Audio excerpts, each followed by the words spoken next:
Hi there everyone, today is the 31st of March, so I thought I'd show you everything that I have made or edited this month. So let's start with a couple of quilting projects I had. This first one is a heat-proof ironing mat that all of these squares on the front here are all made out of scrap material that I have. These blue ones were fat quarters that I bought from Spotlight, and I just had the remnants of them left. And then the green is a bedsheet that I thrifted that I just cut up into, I think it's 4-inch squares. And then the back, this is actually a flannel nightie that my husband gave to me that he said I could just chop up. So I figured that was nice on the other side, and I really like the quilted pattern of this one too. And I wanted to have a quilted heat-proof mat because I didn't want to be pulling out the ironing board all the time. And where I've got my iron set up in my little sewing room arrangements at the moment, I needed to protect, obviously, the underside. Next quilted piece is this one. So I went to the sewing basket over in Newington. It just blew my mind in terms of the options for fabrics and machines and threads and everything that I really want and didn't realize I also needed, which was really cool. But what I also found out was that there are patchwork instruction kits as well. And this is one of those things. So it originally comes on a huge sheet, and then this pattern is just printed multiple times along it. So this was just a single one that I found, and I thought, wouldn't that be awesome as a mat to go underneath my sewing machine? And then I used an old t-shirt as the backing. Speaking of the patchwork pieces and guides and things that I found at the sewing basket, if you know what they're called, please leave me a comment if they've got like a proper name or something. But I want to show you another example because it's going to be my next project. This one here.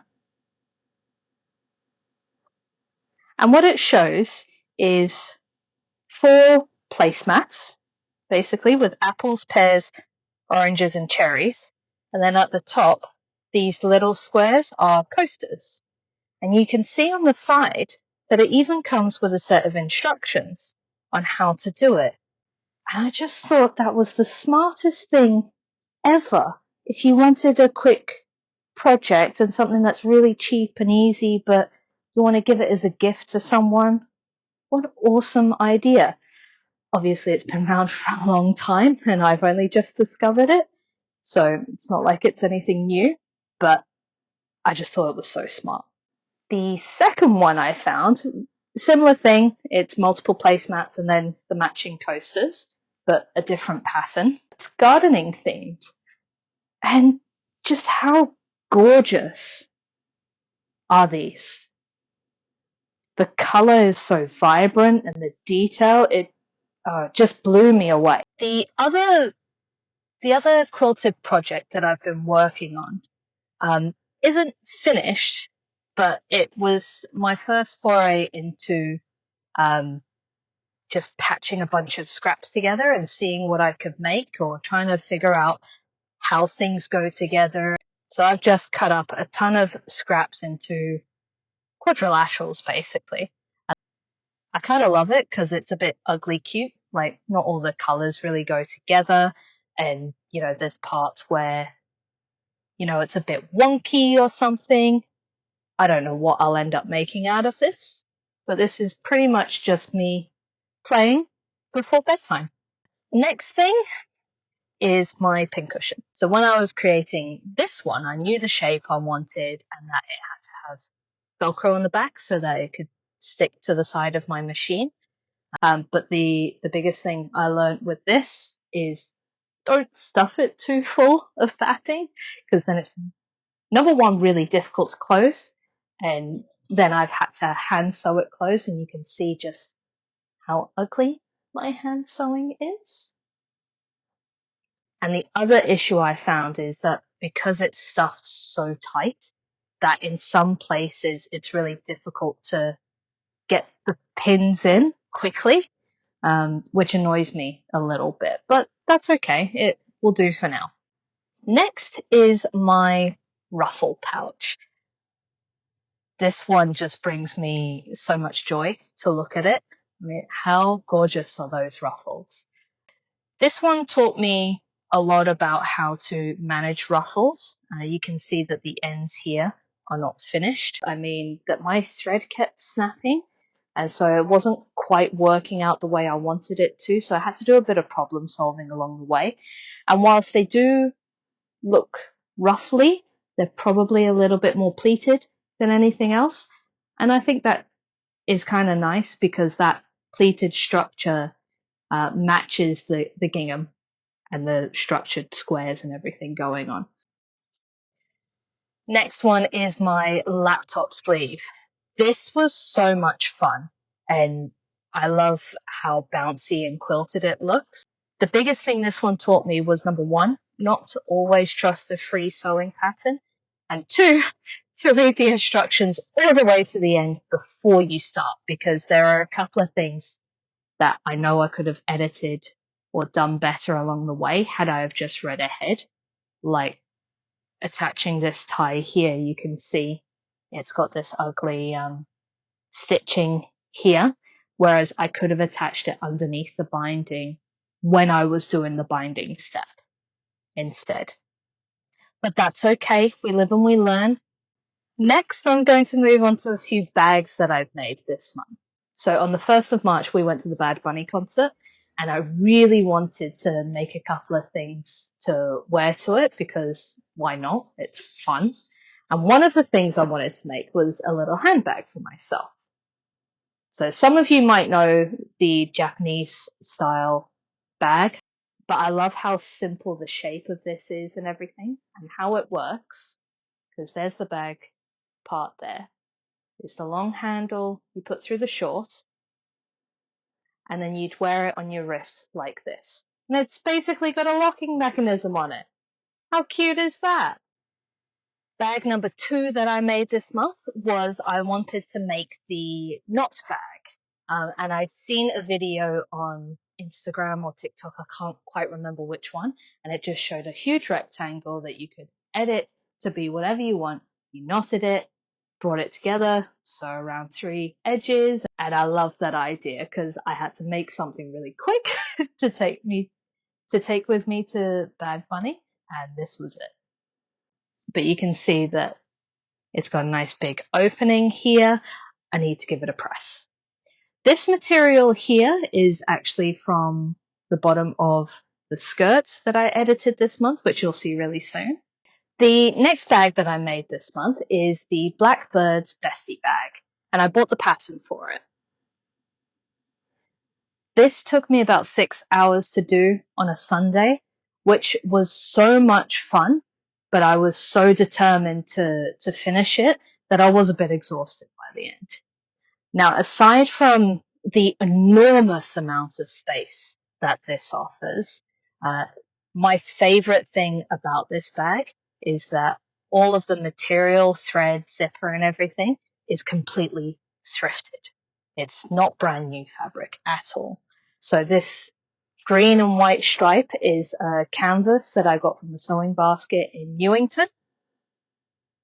And as soon as I saw it on the shelf, I knew it had to be this bag. There was nothing else it was going to be used for aside from making me one of these. And now I'm going to show you the inside. I'm going to turn it out.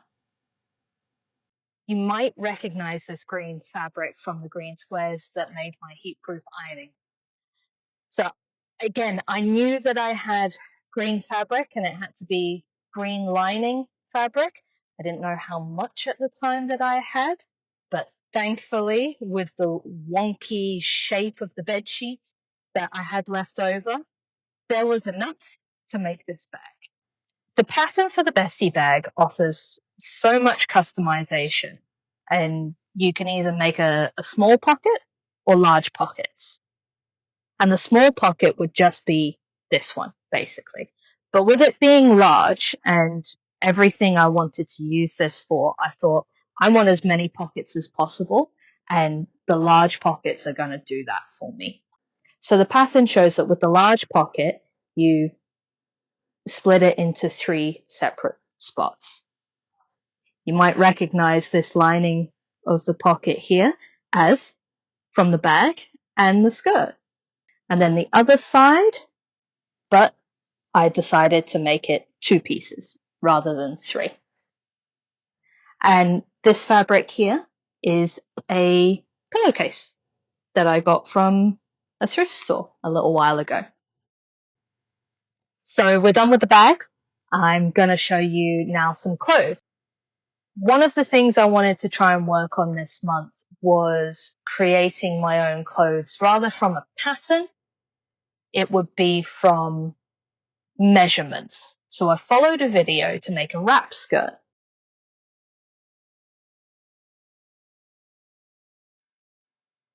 It's got 2 really long ties that I've had to wrap around my waist, a couple of times.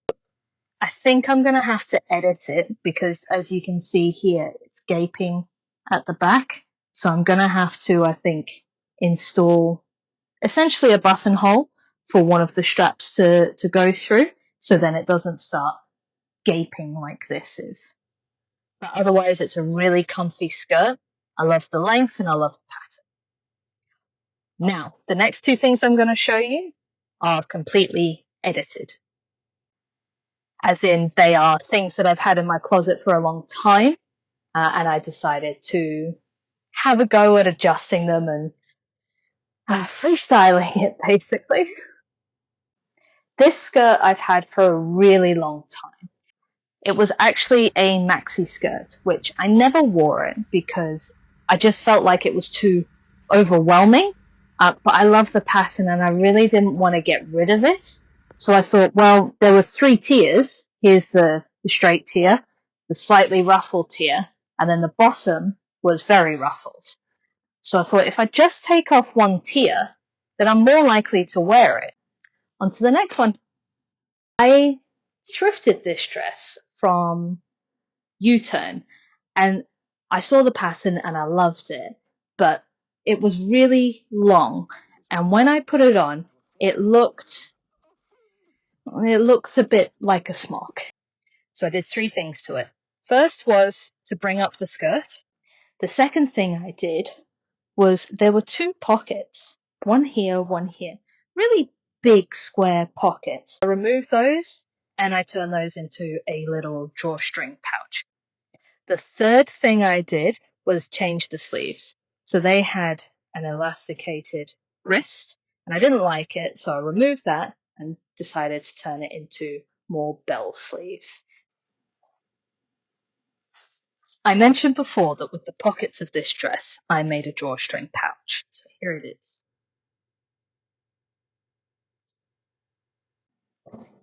And that's everything I made in March.